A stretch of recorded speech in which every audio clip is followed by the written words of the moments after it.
Amir, for once, doesn't lavish you with compliments when he sees you approach. He simply sighs, his expression as heavy as his mood.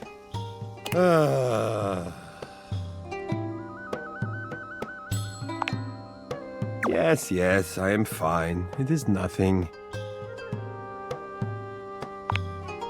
All right, you have caught me. It is not nothing. Very clever, Azizam. I am afraid I am not in the best of spirits.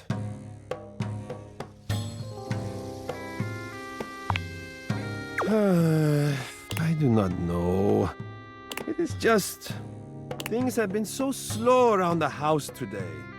Everyone is off being too busy with their little jobs and their little hobbies, completely abandoning me. It is very selfish.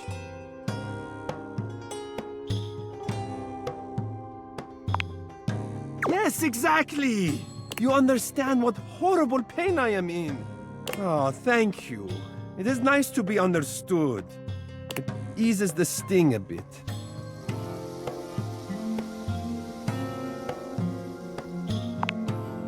Yes! Yes, I would like that very much. Well, other than gazing at each other... Oh, let us read from my favorite Lewis Barrel novel, You the Looking Glass. It deals with the young Alice's adventures as she stares directly at a mirror for hundreds of chapters.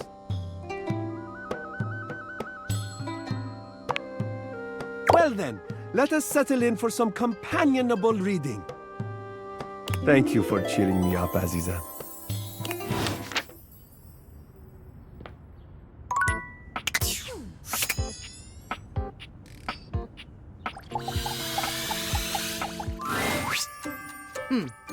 Almost late. Almost.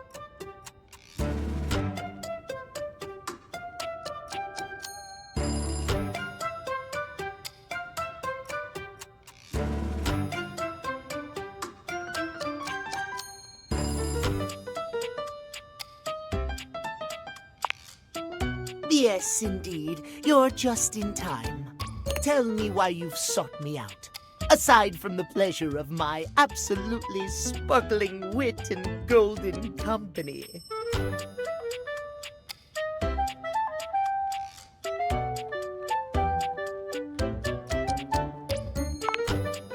Oh, well, of course it is. I am just surprised. Few in this house can appreciate my timeliness, my specialized knowledge of time and timepieces alike. I am glad to hear you are not like the others. What might we discuss then? My love life may be on hiatus, but as they say, a broken clock is right twice a day. Timothy looks at you for a few moments, clearly expecting something.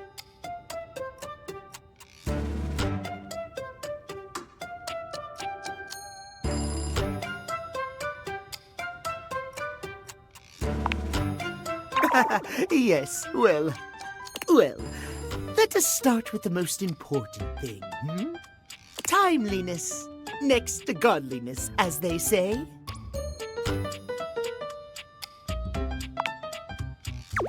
Of course I'm right. Imagine, if you will, you show up to a date showered and clean, but 2 hours late. Does your cleanliness matter then? I think not.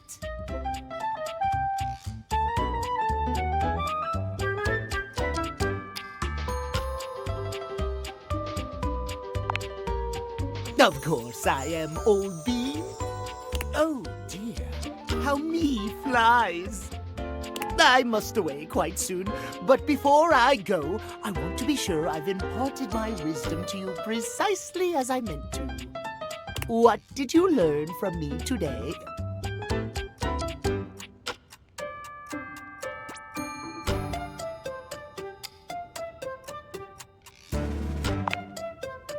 Exactly! Just so, just so. Just remember, There is always time for timeliness. Now leave me. I've run out of time for this conversation. If you wish to speak again, find me at 3 p.m. Precisely at 3 in the afternoon. Farewell!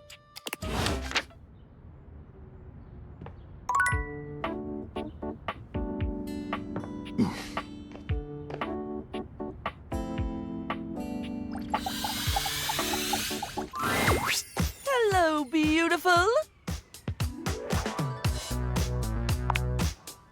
Yes, that's me. I love the sound of my name, you know? I could say my name all day. Sometimes I do when no one is watching. I just remembered I've been working on another one of my world-famous Styles Profiles TM surveys.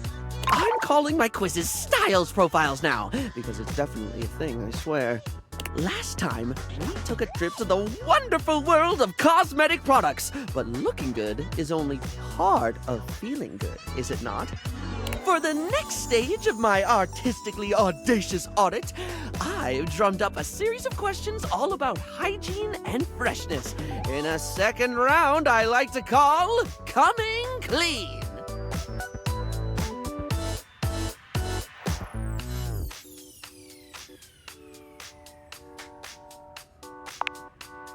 Oh my gosh, me too! It's easily in my top 5 things to discuss with friends and strangers. Of course, I've ensured that none of these questions are too personal, darling. As someone who hangs out in a bathroom all day, I totally understand the importance of discretion. Right, so last time we talked tweezers, we talked makeup, we talked aesthetic. This time around, in the interest of getting to know you more and work out exactly how best to get you at your best, I've got a whole set of queries about the product you like when getting fresh. So, what do you think, hon? Are you up for Styles Profiles TM? Round 2, coming clean. Well, suds me up with soap and foam. I'm so excited. Okay, here we go. Question 1 for round 2 of Styles Profiles TM, which is absolutely gonna be a thing. When it comes to toothpaste, which brand best pleases your pearlies?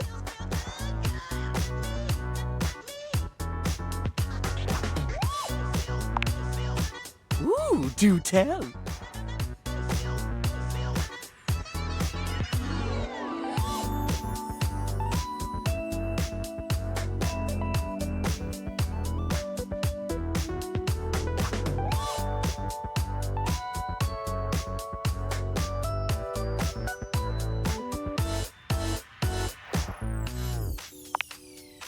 Possibly my favorite too.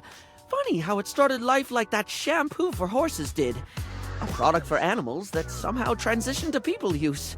Of course, Hinto-Mint had a harder time getting off the ground, since it was originally intended as a toothpaste for birds, and, well, yeah, they didn't really think it through.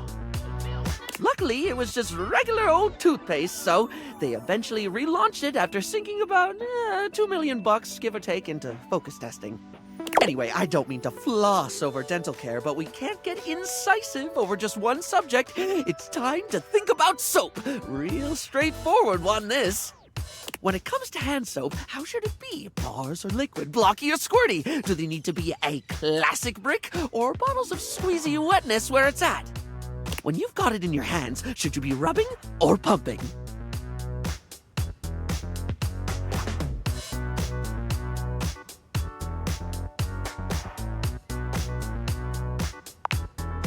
Exactly, of course. I always like to say that there is no wrong way to soap.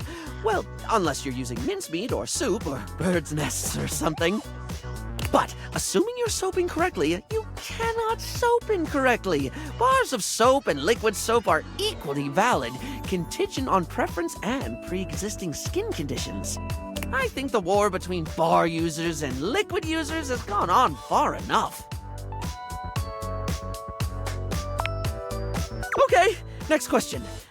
No questionnaire on hygiene and cleanliness can be complete without discussing sponges. Its absorbency and non-judgmentally forgiving nature makes it a household name in many household. Plus, it's just fun to say, isn't it, love? sponge. Sponge. Spongy, spongy, sping. Bungus! Huh? Oh, sorry, I got caught in a word loop. You know when it just gets weird and you can't stop thinking about it? Glad to hear it. Right. Sponges come in many varieties, only adding to their allure and popularity. But if you were offered a lifetime supply of sponges right now, with the proviso that you can only have it in one basic format forever, which would you go for?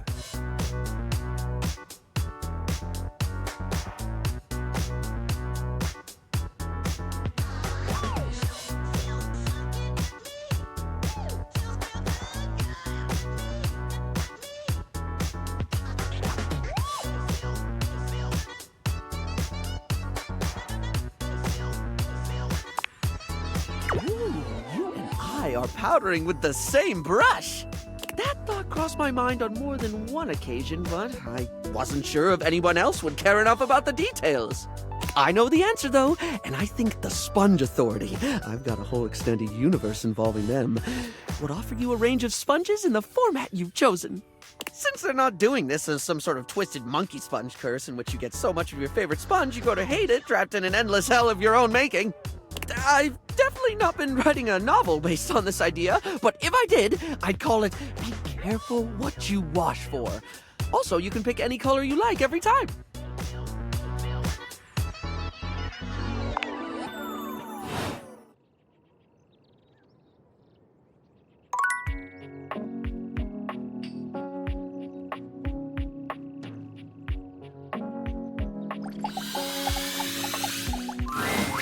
You again? So, what brings you back, poser? See? I'm being nice. Ugh. I'm a duck. Quack. Riveting.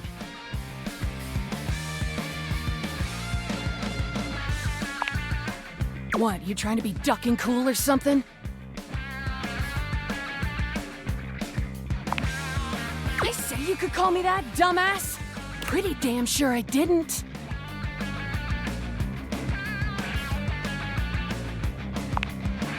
But you are all those things. And more, probably. I'm just being accurate. Fine. Call me Rebel. Or Daddy. Good toy. Oh. And there it is. I'm getting bored with this dumbass convo. I usually spend about 20 seconds talking, and then whoever I'm talking to miraculously ends up dead or underneath my rubber ass. You can be whichever one you like. That's the only favor I'm gonna do you too, so appreciate that shit.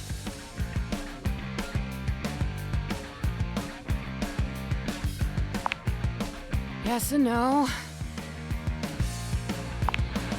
It's Nunya.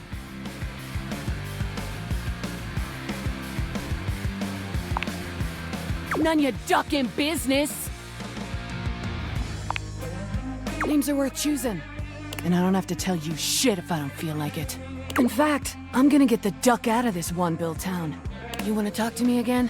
Too ducking bad, poser.